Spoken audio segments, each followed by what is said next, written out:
Hi students. So psychology questions got you in a bind. Our psychology presentation will help you grow. Watch now and learn with fun and ease. Hi psychology students, welcome back to my channel The Sai Shiksha with Preeti, and I am your mentor Preeti Goyal, and I will tell you about the best way to present your questions and answer in your boards and pre-boards. So let's start the video. Before start the video, don't forget to like, share and subscribe for more psychology content. Okay, so let's start. So moving ahead or with for 2 marks question, ठीक है. So let's say आपके पास कोई 2 marks का question आता है, ठीक है, तो आपको प्रेजेंट कैसे करना है, because in psychology paper pattern ही ऐसा है. पहले 2 मार्क्स के क्वेश्चन आपको दिखाई देते हैं इसमें, देन आपको 3 मार्क्स के मिलेंगे, एंड देन आपको फिर 4 मार्क्स के इसमें ले सकते हैं, and last one is for 6 marks, ठीक है. ये आपके पास 4 टाइप ऑफ क्वेश्चन होंगे जिसमें आपको अपने आंसर प्रेजेंट करने हैं.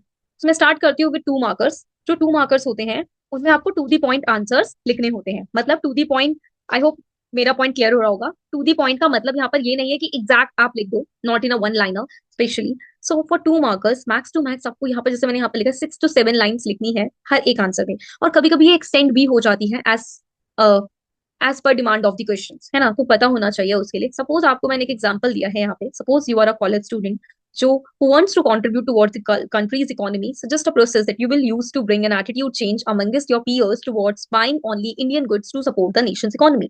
ये क्वेश्चन है आपके पास. अब इसका जो आंसर है वो भी मैंने देखो किस तरीके से प्रेजेंट किया है. जैसे कि अब आपको हमेशा, मैं हर बार ये चीज बहुत बार बता चुकी हूँ अपनी वीडियोस में, कि हमेशा हमें जो आंसर्स है वो कैसे स्टार्ट करने हैं, विद पॉइंट ऑफ व्यू रख के, अगर वो पूछ रहा है तो ओपिनियंस रख के या फिर रिलेट करके कुछ, ठीक है. तो जिस मैंने स्टार्ट किया, I would suggest a 2 step concept by S M Houghton in this following process, ठीक है. तो स्टेप 1, क्योंकि इसके अंदर वही आनी है, तो स्टेप 1 आपको मैंने मेंशन किया, आइडेंटिफिकेशन. आपके कुछ ऐसे फ्लो चार्ट्स क्रिएट कर सकते हो, छोटे छोटे बिल्कुल, बहुत ही, बट उसको एक्सप्लेनेशन की नीड बाद में है जरूरत. So the peers will identify me and from form an opinion about the Indian goods, and step 2 आपको डिस्क्राइब करना है, ठीक है. बट देखो ये स्टेप्स काफी बहुत ही, हम देखें तो बहुत ही लंबे लंबे लिखे हुए हैं, लेंथी है ये काफी बुक में, बट हमने इसको समराइज करना है according to the word limits of the question, ठीक है. तो 2 मार्कर्स में हमेशा आपको कितने लिखने हैं, आप इसका क्यूब कर सकते हो. 8 लाइनर्स इनफ रहती है, 8 to 9 लाइन्स आप इसमें और कवर कर सकते हो, ठीक है. अगर ज्यादा बड़ा क्वेश्चन आपसे पूछ लिया जाता है, छोटा क्वेश्चन है तो 6 to 7 लाइन्स में उसे खत्म करो, ठीक है.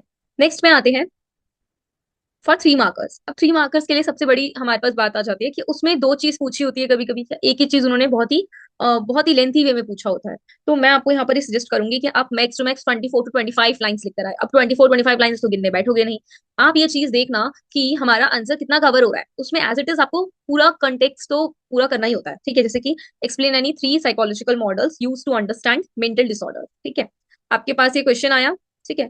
तो आपके पास अगर ये क्वेश्चन आया तो उसमें मेंशन है three three psychological model, then आपको कितने ही लिखने हैं, 3 साइकोलॉजिकल मॉडल लिखने हैं. आप इसे लिखने जाओगे तो कम से कम ये 1.5 पेज तो आपका लेगा, 1 पेज तो मैक्सिमम लेगा ही लेगा, ठीक है. मैं ये नहीं कहती कि 24 25 लाइन्स आपकी 2 पेज में आ जाएगी, ऐसा नहीं है, पर हाँ 1.5, क्योंकि बोर्ड्स की शीट्स होती है ना, उसके अकॉर्डिंग 1.5 या 2 पेजेस हम मान के चलते हैं बोर्ड्स के अकॉर्डिंग. ये मेरी जो शीट्स होती है रजिस्टर की, उसके अकॉर्डिंग मैंने लिखा है. बट जस्ट अगर मैं बताऊं बोर्ड्स के हिसाब से, तो 1 या 1.5 या 1 2 पेज, मतलब दोनों बैक साइड और फ्रंट साइड दोनों एक पेज का, ठीक है, ऐसे.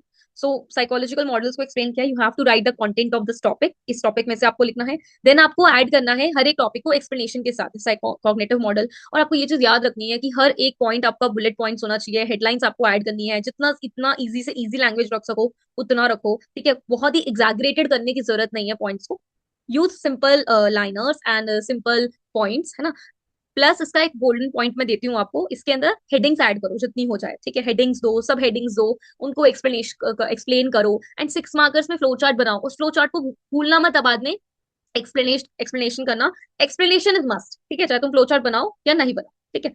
तो कॉग्निटिव मॉडल. और आपको एक चीज ध्यान रखनी है कि जैसे आपने एक पॉइंट लिखा, then you add something about 4 to 5 lines about this topic, ठीक है. तो ये चीज आपको बहुत क्लियरली होना चाहिए माइंड में. देन साइकोडायनेमिक मॉडल और ह्यूमनिस्टिक एक्सिस्टेंशियल मैंने यहाँ पे लिया है. आप इसमें एक और बचा इसके अंदर, बिहेवियरल, वो भी ऐड कर सकते हो अगर आपसे लिखा ना होता 3, ठीक है, तब आप कर सकते थे. तो ये आपका हो जाएगा फॉर 3 मार्कर्स, ठीक है. प्लस इसमें मैंने बाद में बताया कंक्लूजन जरूर ऐड करो. कंक्लूजन इज मस्ट, क्योंकि कंक्लूजन से वो एक एंडिंग पॉइंट आ जाता है. एंडिंग पॉइंट के साथ साथ आपके पास देखना, जिसका पेपर जिसको आता होगा ना, वो 1 एंड मतलब 2.5 आवर्स में वो कंप्लीट हो जाएगा.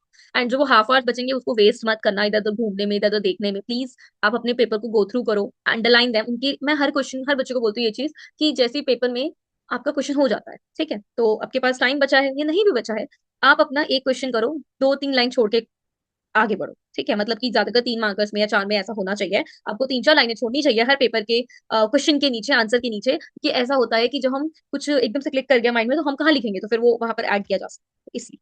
ठीक है, तो ये लाइन एकदम ध्यान से सुनना इस पॉइंट को प्लीज। ठीक है, नेक्स्ट आते हैं फॉर 4 मार्कर्स। जो फोर 4 मार्कर्स वाला पॉइंट है, उसमें मैंने यहाँ ना अपने पेज के अकॉर्डिंग 1 पेज, क्योंकि मेरा जो रजिस्टर का पेज था वो बहुत लंबा बहुत था, बट अगर मैं बोर्ड्स के अकॉर्डिंगली आपको डिस्क्राइब करूँ, तो मैक्स टू मैक्स एक पेपर हो गया फ्रंट एंड बैक, दूसरा पेपर हो गया फ्रंट एंड बैक, इतना तो चाहिए, मतलब कि 2 पेपर फुल पेपर्स। ठीक है, back side and front side, ठीक है, दोनों साइड से इतना तो चाहिए ही चाहिए इसमें। तो जैसे क्वेश्चन है ये कल्चर वाला, मैंने इसके अंदर रोल ऑफ कल्चर इंटेलिजेंस समझाया है, कल्चर की definition, plus then you have to write about different intelligence regarding to the culture, that means technological और इंटीग्रल। ठीक है, और आपको इंटीग्रल के फेस स्टेट्स और कंक्लूजन जरूर देना है, और इतने में देखना आपका 2 फुल पेज आराम से भर जाए। ठीक है, एंड फॉर 6 मार्कर्स आपको यहाँ मैंने 1.5 to 2 पेज, दैट मीन्स आपको 3 to 4 पेजेस लिखने ही लिखने हैं। ठीक है, क्वेश्चन बड़ा है, बहुत लेंथी है, तो 4 पेज चला जाएगा, वरना वो 3 पेज या तो 3 पेज तो चाहिए ही चाहिए। ठीक है, so describe humanistic approach of to personality, what did Maslow mean by self actualization, explain.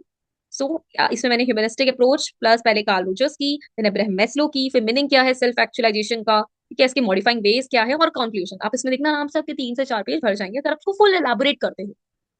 सो ये आपका हो जाता है पहले तो सब्जेक्टिव पेपर कैसे प्रेजेंट करना है।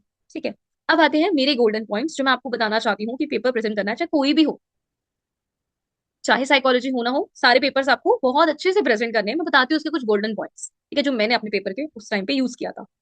First of all, you need to write a very good starting, like commencement बहुत अच्छी करनी है अपनी क्वेश्चन की। मैं बोलना चाहती हूँ जैसे आप आंसर लिख रहे हो ना, सो प्लीज उसको उसके रिलेट करके लिखो। जैसे क्वेश्चन में अब तो एप्लीकेशन आते हैं, तो शाम दे रखा है शाम लिखो, राम दे रखा है राम लिखो, वही से स्टार्ट करो। इस तरीके से पेपर प्रेजेंटेशन बहुत ही अट्रैक्टिव लगती है, एंड अट्रैक्टिव में ब्यूटी आ जाती है, ब्यूटी के साथ साथ आपने नॉलेज जो लिखी है वो भी आ जाती है, इन्फॉर्मेशन सबसे जरूरी है ना, तो अट्रैक्टिवनेस ऐसे ही बढ़ेगी। तो कुछ मेरे गोल्डन पॉइंट्स यही है कि हाईलाइट करो, प्लीज अंडरलाइन दोज लाइन्स जो बहुत ही आप दिखाना चाहते हो कि हाँ ये इसका एग्जैक्ट आंसर।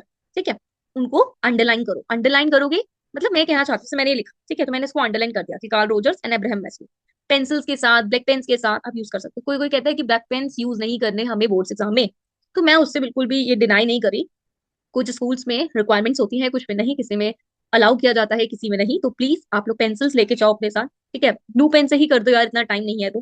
ठीक है, हाथों हाथ करते जाओ, एक क्वेश्चन कंप्लीट, अंडरलाइन अंडरलाइन कर लिया जो मेन मेन पॉइंट्स है, ऐसा नहीं सारा कर दिया, मेन हेडिंग्स या कुछ है उसको लाइन करो। ठीक है, हाईलाइट करो मेन पॉइंट्स और हेडिंग, हेडिंग और सब हेडिंग जरूर ऐड करनी है, और साइकोलॉजी जैसे सब्जेक्ट में तो हेडिंग्स देना ही बहुत जरूरी है, बहुत ज्यादा जरूरी है। ठीक है, नेक्स्ट बुलेट पॉइंट्स बनाओ, जितना हो जाए पॉइंट्स में आंसर लिखो। पॉइंट्स में आंसर लिखने से होता क्या है, होता कुछ भी नहीं है, होता ये है कि पहले तो जो हमारा एग्जामिनर होता है वो बोर नहीं होता, क्योंकि वो सबके पैराग्राफ्स पढ़ पढ़ के थक चुका है, पैराग्राफ्स भी अंडरलाइन नहीं है। तो हम अगर उसको पॉइंट्स में देंगे तो वो आंसर एक तो थोड़ा सा बड़ा लगेगा, ठीक है, और बहुत ही नीट एंड क्लीन लगेगा। ठीक है, और हमारे सारे पॉइंट्स कवर अप भी हो जाते हैं, वो पॉइंटर्स में आंसर बड़ा ही अट्रैक्टिव लगता है। देखो मुझे तो पर्सनली बहुत पसंद है, मैं जब भी बच्चों के साथ टेस्ट सीरीज या टेस्ट वगैरह लेती हूँ तो उनको मैं हमेशा बोलती हूँ प्लीज राइट, लिखो भाई एक पॉइंट्स, बहुत जरूरी है। ठीक है, नीट एंड क्लीन पेपर ये तो बहुत जरूरी है, leave some space after each completion of answer, तो मैंने आपको बता ही दिया, आंसर के बाद आपको 2-3 लाइनें छोड़नी ही छोड़नी है। वर्ड लिमिट पे फोकस जरूर करना, बट वर्ड लिमिट मैंने बता दिया, इतने भी फोकस मत करना, बिकॉज ये थियोरेटिकल पेपर है, थियोरेटिकल पेपर नीड्स थ्योरी बहुत सारी भर भर के, तो वो आंसर मांगते हैं। ठीक है, सो आई होप ये प्रेजेंटेशन की जो वीडियो है आपको बहुत बहुत ज्यादा पसंद आई होगी।